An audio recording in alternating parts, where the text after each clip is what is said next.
to say, look, I have HIV. I look like the way I look. I may not be the only one. Some of you may. That you have not shown yourself does not mean you don't have it. If they brought a machine here, it's not us who will only be found with HIV. Some of you will be found with HIV. Condemnation is wrong. It's completely wrong, and I hope it does not happen again. I also want to tell my colleagues with HIV,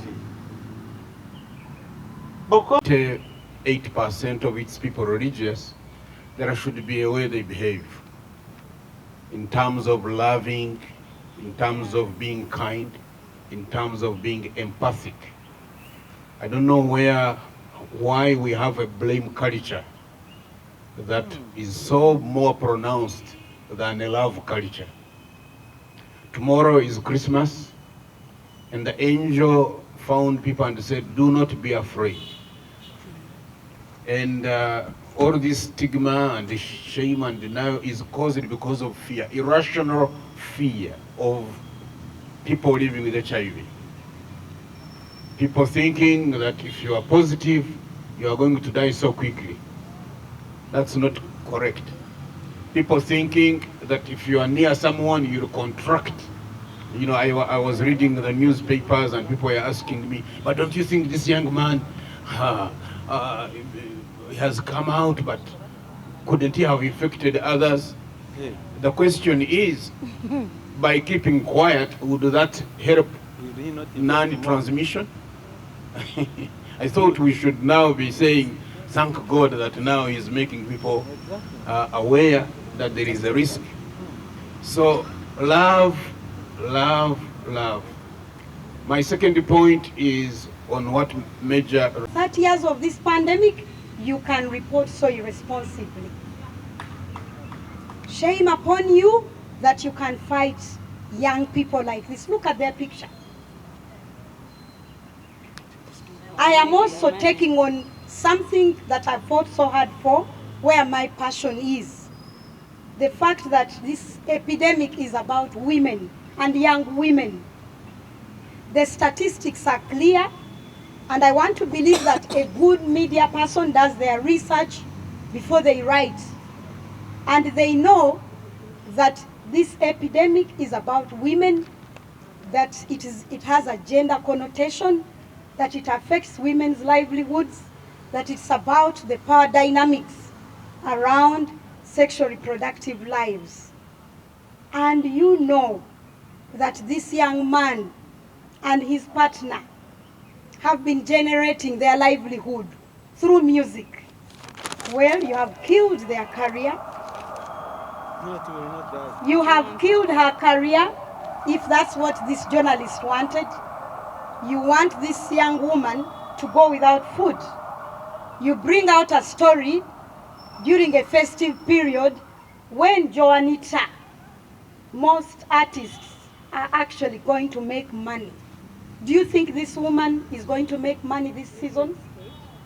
Do you think she can get on stage tomorrow? She will be down. Do you imagine how she's coping? Is that responsibility? That is where my vehemence comes from.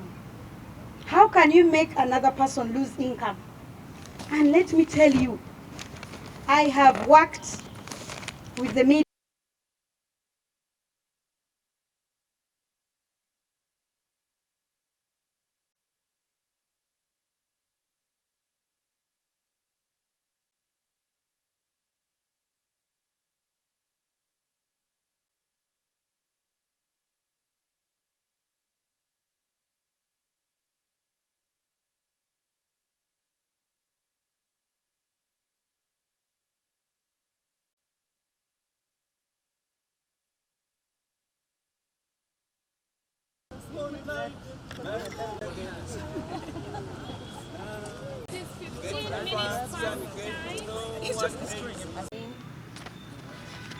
My name is Esther Kabashambo.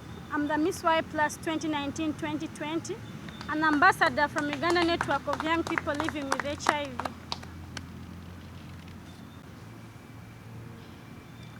We are here to emphasize the following: to demonstrate our solidarity as a big and formidable community to our colleagues and all persons whose rights are violated as a result of stigma and discrimination. We are here to hold the public, media and presenters accountable as stakeholders in our national response to HIV.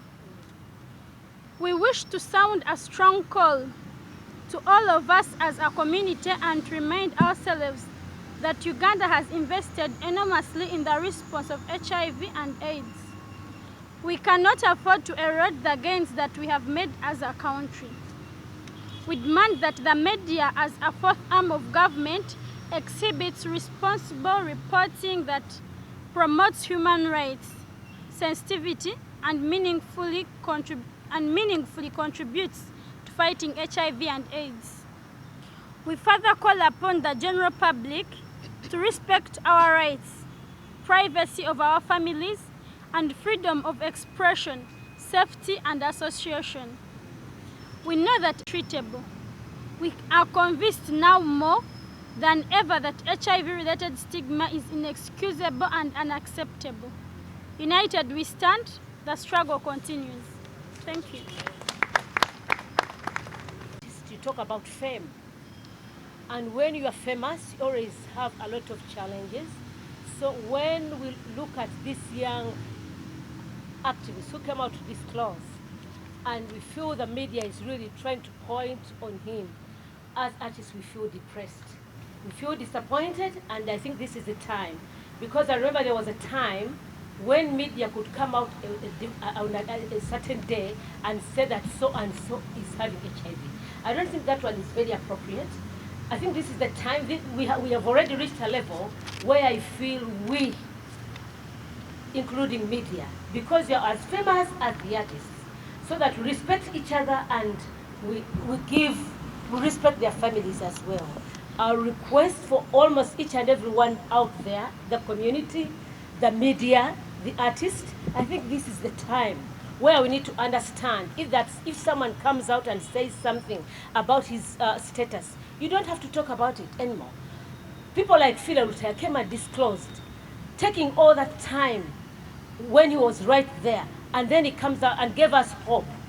And in this year, people are really making people to go back where they couldn't disclose. I think that's not an appropriate kind of behavior we should do now. So I request everyone out there, we as artists, we came out to the forefront, and you as media, because you are as famous as us, this is the time when we need to support each other and give hope. Otherwise, that coming out and trying to point out to people, I don't think it's appropriate.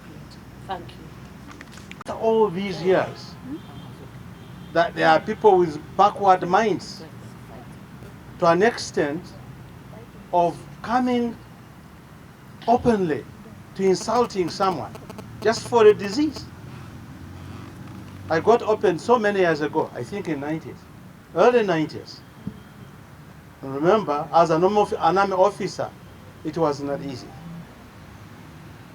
But we would have expected, especially the media, which is the fourth estate, to understand this problem. Not to condemn anyone, because it's a disease. And it's not the only disease. There's leprosy. There's tuberculosis. Even non-communicable is killing. Also many non-communicable diseases that are killing people. HIV is not funny, it's not unique. May I feel so sad, and I did not come here to condemn anyone, but I came to share an advice. Surely, are we trying to prevent the spread? And is this the way we do it? By condemning?